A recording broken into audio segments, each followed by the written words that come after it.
சரி நீ போய் ஃப்ரெஷ் ஆகிட்டு வா.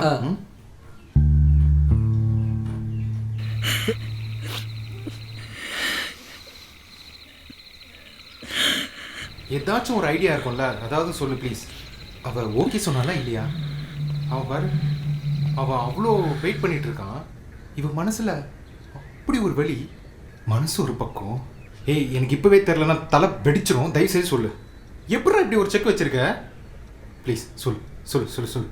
அவனுக்கு இவ பதில் சொல்லணும்னா இவ ஆசைப்பட்டதை விட்டு கொடுக்கணும். சில கேள்விக்கு பதில் கிடைக்காது. அப்படி ஒரு கேள்வி தான் இவன் மனசை கொண்டுகிட்டு இருக்கு. மனசு ஒரு பக்கம், மனசாட்சி ஒரு பக்கம். மனசாட்சிக்கு உண்மையாக இருக்கணும்னு அவன் ஆசைப்பட்டதை விட்டுட்டு போகிறான். போய் அவன் முன்னாடி நின்று